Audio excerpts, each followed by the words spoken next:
Yo, what is up guys, Ghost here, welcome back to another video. Today we're going to be taking a look at a new business FAQ that has been posted by Frost Giant Games. Of course, over the past few weeks, ever since Frost Giant announced that the game was actually only funded until early access and not what most of the community, I believe, considered access, as in the 1.0 launch, the community has been in a bit of an uproar. There's definitely been a bit of controversy going on, and so I think Frost Giant have done the right thing here. They've released this huge business FAQ to enlighten us of their future plans. So we're going to be going over all of that here in the video. But before we get started, if you guys do enjoy the content here on the channel, don't forget to hit that subscribe button so you don't miss out on any future Stormgate content. Lots more to come here, casts, guides, lots of news, of course. We're also coming up on 2,000 subscribers, so that's pretty crazy. So thank you guys so much for the support so far. Alright guys, before we get stuck into this one, I am going to be timestamping all of these questions down below because this FAQ is rather long, so if you guys want to skip any questions, feel free to do so. So they open up here saying, "We are committed to being transparent with our community and no questions have come up around our funding status and crowdfunding campaigns. Please know our intent is never to mislead and we recognise there are opportunities for us to be clearer. We hope this FAQ addresses remaining questions or confusion and helps to reaffirm confidence in the great future we're planning for Stormgate." So here we go, question number one, and this is the big one. What does Frost Giant mean when referring to release or launch? For the dev team, the moment the game goes into full live operations is what we consider launch or release. From that moment forward, other than short server updates, our team will be continuously working to provide uninterrupted service. This is a fundamental shift for us and is unambiguously what we think of as launch or release. Per that understanding, Stormgate will release in Q3 of this year.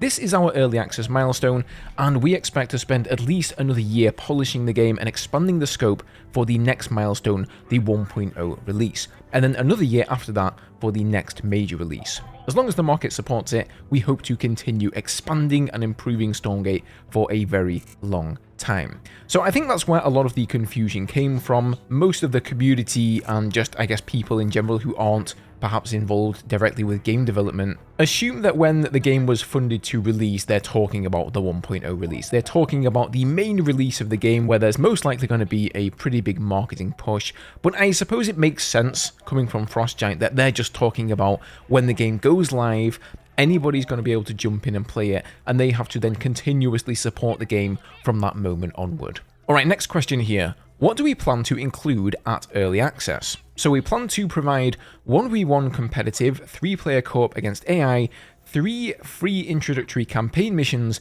and the initial act of the Vanguard campaign when we release into early access. Each of these modes will continue to grow from that point as we gradually add more maps, more heroes, and more story chapters.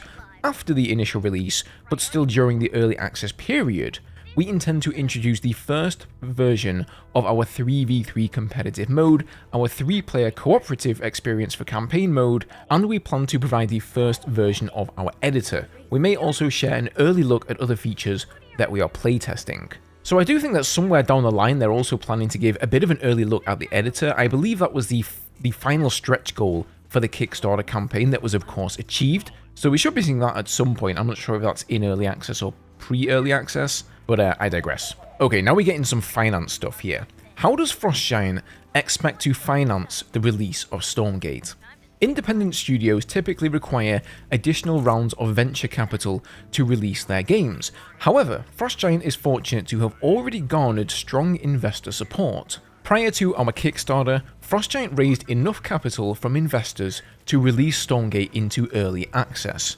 Our investors are fully aware of our financial strategy, including the StartEngine crowd equity campaign, and we have received strong positive support throughout. So a lot of people were asking questions like, why aren't the same people that invested, like I think there was a Korean games company, was it Kakao Games, I believe, they invested into Stormgate pretty heavily. I think it was to the tune of 10, maybe $50 million, like a big chunk of their total capital was from Kakao Games.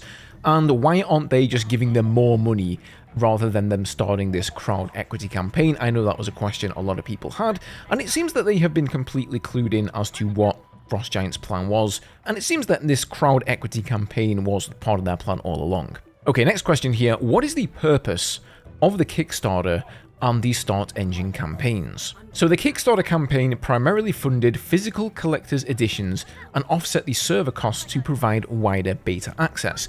The Kickstarter was highly successful, thank you all so much for your support, and also generated some surplus, which Frost Giant is investing directly back into development. Oh, well, that's cool. Where the Kickstarter provided backers with beta access and in some cases physical goods, Frost Giant's StartEngine campaign is a stock offering. Stock offerings on StartEngine and the communication about them are regulated by the US government. Stock value can be volatile, and it's important for potential investors to be mindful of the risks involved. The equity Frost Giant is selling through StartEngine is aimed towards investors, but also open to the community. This is earmarked to help self-publish and market Stormgate's release in the West. It's possible that excess capital could again be generated, which would again get invested back into development. It's also important to understand that owning stock is not the same as profit sharing. Value is derived from stock by selling that stock. When companies are at an early stage, their stock has limited liquidity. For those unfamiliar with stock trading, please consult a professional investment advisor prior to making any investments. So that is pretty clear cut there. The Kickstarter was to make the collector's edition of the game. It was for server costs so that more people could get beta keys and get into the game and start playing. And then they had some excess left over that went back into the company, back into the game's development. And then, when it comes to the stock thing, I really don't have a big deal with this. I don't really understand why people are getting up in arms about it.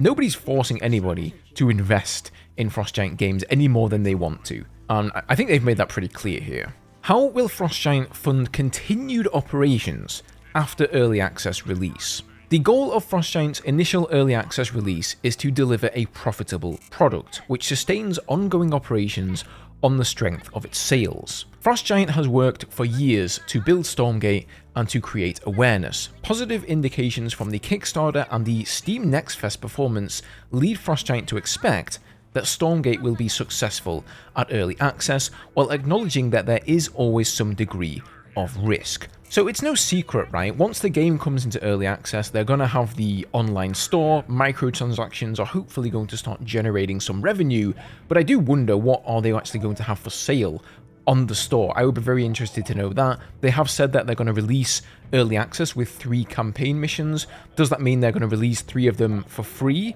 And then you're going to have additional ones on the store? Because, I think when they launch, if they want people to make purchases, they actually need to have something enticing, right? Yes, of course, the game has to be fun to play, and there has to be enough content in the game to entice enough players, and it has to be marketed well enough in that sense. But at the same time, there also has to be enough stuff in the store for us to actually purchase. So I'm sure they've all got that planned out and they have a lot of ideas there, but it would be super interesting for me to see, a little bit of a heads up on what's going to be available. But I definitely agree with him here. The game saw much more success than I ever thought it would. It moved up on the all-time wish list on Steam far more places than I thought it would as well. I believe at the moment it's sat somewhere around 36 on the most wishlisted games. That is pretty darn high. And of course, it was the second most played game on the Steam Next Fest, so both of those things, as well as the Kickstarter of course, are really good indicators that the game is sought after and people are looking forward to it and people are excited, I think, for it as well. Okay, big question here. Are you going to run out of money if you're not profitable out of the gate? If Stormgate is unexpectedly not profitable at the outset, Frost Giant is fortunate to have additional runway in the form of cash reserves. These reserves provide stability in the event of revenue shortfalls, and combined with revenue from early access release, are expected to carry Stormgate to a 1.0 launch. Frost Giant's resources, while finite, are consistent with the original business plan, and correspondingly, we believe we have sufficient capital to achieve success. So that's really, really important there. What they're essentially saying is that even if the game doesn't generate as much money as they are hoping for it to do on early access launch, they still have a backup plan, they still have some reserves that they can dig into. Hopefully they won't have to dig into it and they can keep that for further development, later on down the line, and at that point the community are going to sort of carry the development of the game along, and hopefully, more and more so as the game's player base grows, But it certainly puts some fears to rest for me, knowing that they at least have enough cash to get it to the 1.0 release, which, as they've stated, should be around a year after the initial early access, so basically summer 2025. We also have several other potential capital sources. Frostgiant expects to work with publishing partners in Asia. This means that other companies would market Stormgate in Asia in exchange for regional revenue share. These deals frequently involve upfront licensing fees and/or minimum guarantees, but not always. So I think this is a good idea. Obviously, RTS is absolutely huge in Korea. MOBAs, really huge in China, so definitely a lot of marketing potential and revenue potential in those countries specifically. It's also possible that Frostgiant might strike additional platform partnerships with other PC gaming distribution services, and that Stormgate might enter into other promotional partnerships or licensing deals that produce capital. Deals in these categories and the corresponding terms cannot be predicted ahead of time. Another possibility is that Frostgiant will raise additional venture capital. Although venture capital investment across the gaming sector decreased over the past 12 months, Frostgiant is a candidate for future rounds because Stormgate has demonstrated significant development progress and market traction. And finally, Frostgiant has been offered a line of credit in the form of venture debt from a major bank. This can provide a certain amount of operating capital as a bridge to other funding. So hopefully this puts a lot of people's fears at rest. I think a lot of people just assume that if the community via Kickstarters and crowdfunding and this crowd equity campaign, if they don't give Frostgiant enough money, that the company is just going to go bankrupt. And that is just one very small part of the puzzle, honestly, guys. It seems like they have a lot of backup plans in place here and ideas of just where they are going to get revenue from. So that's really, really good to hear. Okay, next question here. Why is Frostgiant approaching its business differently? Until recently, most major games were funded by large game publishers. In the last 5 years, venture capital emerged as a meaningful new source of game funding, and this spawned hundreds of new game studios. Frostgiant is one of a small number of venture-backed studios launching a product into early access this year. We are one of a group of studios pioneering new ground for how games are brought to market. And personally, I think this is really good. I think these large publishers, EA, Activision, etc., Blizzard, a lot of the time they have so much sway and control that they stifle the creative process of the game devs. And you can just see this in so many games where games were rushed out when they weren't ready or they were lacking features. So personally, the fact that Frostgiant is in control of their revenue here and the development of the game, I think is a very positive thing indeed. And in the same note here, the next question is, why has Frostgiant decided to self-publish and why only in the West? When publishers fund development, this typically gives them creative control over the game. Yeah, that's exactly what I was talking about. That means that they have the final word on any decision, including release timing and monetization fairness. Self-publishing enables Frostgiant to retain complete creative control. Working with region-limited publishing partners does not involve giving up creative control. Regional partnerships in Asia will also enable Frostgiant to better serve players through localized communication and to have a stronger presence in PC cafes, which are important in that region. So yeah, definitely agree with that. I mean, just go out there and look at all of the indie games, even games that are made by one person. Stardew Valley, excellent example there. That game took years in development, but it was just one guy working on it. He didn't have to rush it for any publisher, and look how amazing that game turned out. And finally here, where is the roadmap? They say we're working on it. Our plan is to share an overview of the content rollout plan for our next beta testing phase, which is codenamed Frigate, followed by our initial early access release, codenamed Griffin, and beyond. We plan to playtest early work on our third faction in Frigate. Ooh, which should be available to closed playtesters in the first half of April.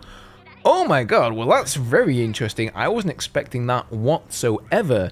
So the current playtest, I believe is it Devastator? No, it's not, that's the last one. It's called Elephant. This one is going on until the 11th of March. Then it seems like they're going to shut down for quite a while. Normally they only shut down for around 3 weeks. This time it seems like we're only going to be getting our hands back on the game during the first half of April sometime, so it might be closer to 4 weeks. Honestly though, I really didn't expect the third faction to be coming to the game in the next test. I thought it would most likely be the one after that, so That's super exciting, man. That's going to be really, really cool. Hopefully, it's not going to be under NDA, so we're going to be able to show you guys some of that stuff if you're not in the beta for yourselves. But yeah, guys, hopefully this was informative. I know it's been a very, very long video, but like I said, a lot of people have been wondering about a lot of this information, so I really just wanted to put it out there for you guys and set the record straight on Frostgiant's behalf, I guess. In any case, I hope you guys enjoyed the video today. If you missed yesterday's video, which was all about some of the best community resources that you can get your hands on for Stormgate at the moment, including build orders, unit encyclopedias, and leaderboards, go and check this video out. But otherwise, hope you guys have a great day, and I'll see you in the next one.